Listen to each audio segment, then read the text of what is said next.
Karibu sana kwenye channel yako pendwa ya mahusiano na maisha ya mapenzi. Leo tunazungumzia mada nyeti, lakini ya msingi sana kwenye mahusiano ya kimapenzi na ndoa. Usifanye haya wakati wa tendo la ndoa. Tendo la ndoa ni zaidi ya kushikana miili. Ni muunganiko wa kihisia, kiroho na hata kisaikolojia. Lakini kuna makosa ambayo watu hufanya bila kujua na uwezo kuathiri uhusiano wa kiwango kikubwa.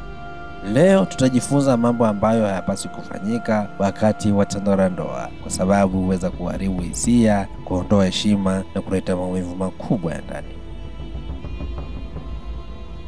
Jambo la kwanza, usifanye tendo la ndoa bila ridhaa moyoni. Hili ni la kwanza na la msingi. Tendo la ndoa halipaswi kufanyika kwa shinikizo, hofu au huruma. Kama mwenza wako hajisikii tayari, ni vyema kuheshimu hisia zake. Ngono ya kulazimisha hata ndani ya ndoa ni ukatili. Tendo la ndoa ni zaidi ya kitendo cha kimwili, ni muunganiko wa kihisia, kiakili na kiroho. Ndio maana moja ya msingi ya tendo hili kuwa la afya na lenye heshima ni ridhaa ya pande zote mbili. Bila ridhaa, tendo la ndoa huwa si mapenzi, bali ni shinikizo, maumivu au hata unyanyasaji. Kwa nini ridhaa ni muhimu? Inalinda utu na heshima ya kila mtu. Inajenga uhusiano wa mawasiliano ya wazi na uaminifu. Inaepusha madhara ya kihisia na kiakili. Inajenga tendo la ndoa kuwa la upendo, si la majeraha.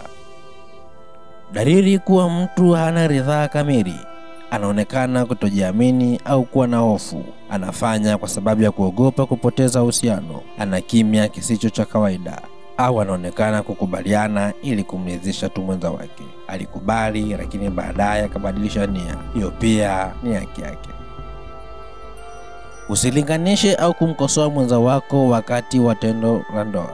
Kauli kama mbona fulani alikuwa bora zaidi au hufanyi kama ulivyofanya jana ni sumu kwa mapenzi. Tendo hili linahitaji uaminifu na usalama wa kihisia. Kosoa huweza kumvunja mwenza wako kisaikolojia. Kwa nini maneno yana nguvu wakati wa tendo? Lugha tunayotumia huathiri sana mwenzetu anavyojisikia. Maneno ya upole, shukrani na mapenzi hujenga ukaribu, huku maneno makali au ya kebehi yakivunja moyo na kuondoa raha ya tendo. Hata kama mwili unajibu, moyo unaweza kuwa umevunjika. Madhara ya kutumia lugha mbaya wakati wa tendo: huondoa kujiamini kwa mwenza, hujenga majeraha ndani yasiyoonekana, huharibu ukaribu na kuondoa hisia nzuri, hufanya tendo la ndoa kuwa la hofu badala ya furaha.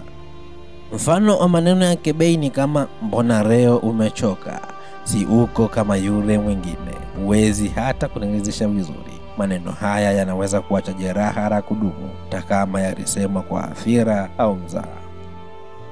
Namba 3, usitumie tendo la ndoa kama njia kulipiza kisasi na kuficha hasira. Kama kuna tatizo katika uhusiano, mzungumze kwanza. Kufanya tendo la ndoa kwa hasira au kama njia kujihisi bora zaidi baada ya kugombana, hufanya tendo hilo kupoteza maana ya upendo na linakuwa na maumivu kuliko faraja. Tendo la ndoa si silaha, si zawadi wala adhabu. Ni ibada ya upendo na ukaribu kati ya watu wawili wanaopendana. Linapogeuzwa kuwa njia kulipiza kisasi au kuficha hasira, linaacha kuwa tendo takatifu na kuwa chombo cha uharibifu wa kihisia.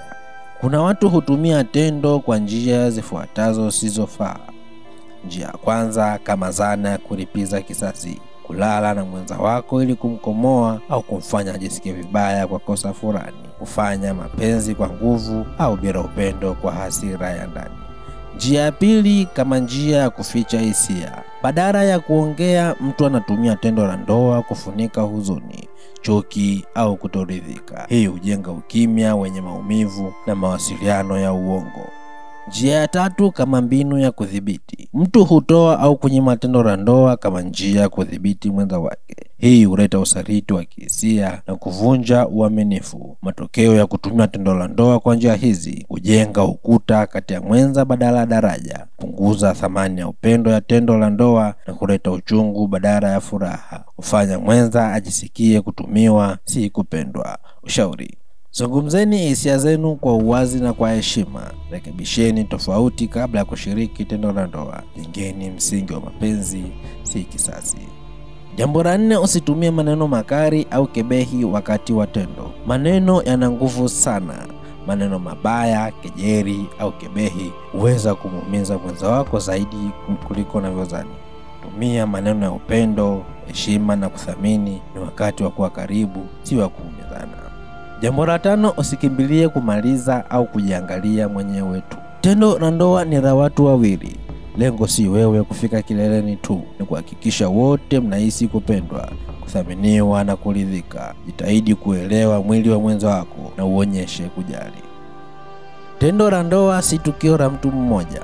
Ni ushirikiano wa kimwili, kihisia na kiroho kati ya wenza wawili. Linapogeuzwa kuwa tendo la upande mmoja, ambapo mmoja anatafuta kuridhika mwenyewe tu bila kumjali mwenzake, inapoteza maana yake halisi. Mambo ya kuzingatia. Namba 1. Tendo la ndoa linahitaji uvumilivu na uelewano. Kukimbilia kumaliza bila kuzingatia hisia na mahitaji ya mwenza ni dalili ya ubinafsi. Ni muhimu kuhakikisha wote wanapata nafasi ya kufurahia, si mmoja tu. Namba 2. Kujiangalia mwenyewe kunavunja ukaribu wa kihisia. Ukimfanya mwenza wako ajisikie kuwa hayupo na husiki, utavunja muunganiko wa karibu unaotakiwa kuwepo katika tendo hili. Namba 3. Kujitolea kwa pamoja ndiyo kujenga kuridhika. Tendo la ndoa linapofanywa kwa upendo, subira na kujali, linazaa ukaribu wa kipekee kati ya wenzi. Lakini binafsi huzaa maumivu ya kimya kimya na kujitenga. Dalili za tabia za kujiangalia mwenyewe tu: kuwa na haraka bila kujali mwenza bado yupo mbali kimahisia au kimwili, kutotoa muda wa maandalizi au karibu kabla na baada ya tendo, kutokuwa tayari kusikiliza au kuelewa mahitaji ya mwenza wako. Ushauri: jifunze kusikiliza lugha ya mwili wa mwenza wako. Ongea kwa uwazi kuhusu kile kinachomfurahisha au kumkwaza. Kuwa mvumilivu. Tendo la ndoa bora linahitaji muda, si haraka. Usifanye tendo la ndoa kama kazi au jukumu la kumlazimisha. Kama tendo la ndoa linakuwa kama kazi ya lazima au deni la ndoa, hupoteza ladha yake ya kimapenzi. Tengenezeni mazingira ya upendo, utulivu na mawasiliano mazuri kabla ya tendo lenyewe. Namba 7. Usipuuze usafi wa mwili na mazingira. Usafi ni sehemu ya heshima. Harufu mbaya, uchafu au mazingira yasiyofaa huweza kuondoa kabisa mvuto. Kabla ya tendo, hakikisheni mmekuwa wasafi na mmepanga mazingira kwa heshima ya kila mmoja. Namba 8. Usilete mawazo ya nje wakati wa tendo.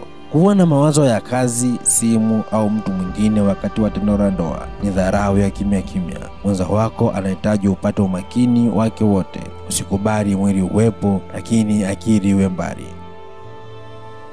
Namba 9. Usitumie tendo la ndoa kama suluhisho la ugomvi bila kuongea.